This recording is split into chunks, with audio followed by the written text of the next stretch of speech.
ঈদ মুবারক বন্ধুরা, ঈদ মুবারক, ঈদ মুবারক। আসসালামু আলাইকুম। কেমন আছেন সবাই? আলহামদুলিল্লাহ, আল্লাহ রহমতে আমরা ভালো আছি সবাই। এই তো ঈদের রান্না বান্না করার জন্য চলে এসেছি। অলরেডি গরুর গোশ রান্না শেষের দিকে, কষানো হয়ে গেছে। বড় আম্মু ছোট আম্মু রান্না করছে আমার সঙ্গে।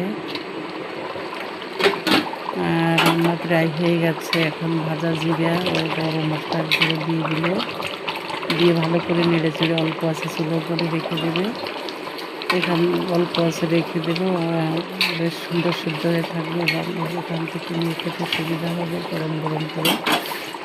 এই তো বন্ধুরা, তরকারি ডান গরুর গোশের। এখন চলে যাবো রোস্ট রান্নার ইয়েতে। রোস্ট ভেজে নেব।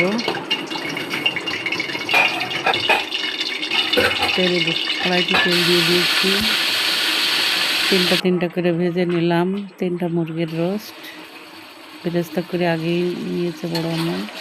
এখানে টক দই, কাঠবাদাম, কাজু বাদাম, কিশমিশ, রাঁধুনি, রোস্টের মশলা, তার সব ধরনের মশলা দিয়ে একটা মশলা তৈরি করা হয়েছে। সেই মশলাটা সুন্দর করে কষিয়ে তার ভিতরে ভাজা রোস্টগুলো দিয়ে দিলাম। দিয়ে সুন্দর করে কষিয়ে গুঁড়ো দুধ দেওয়া হয়েছে কিছুটা। এই তো দিয়ে ভালো করে রান্না করে নেব।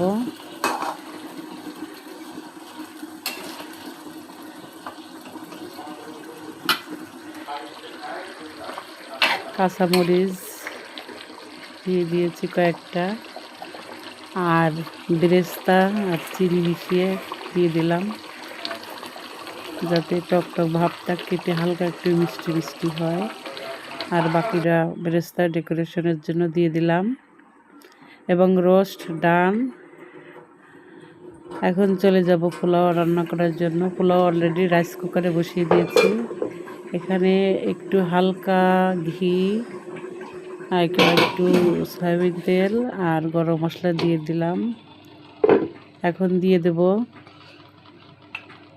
1 কাপ গরুর দুধ, ঘন গরুর দুধ।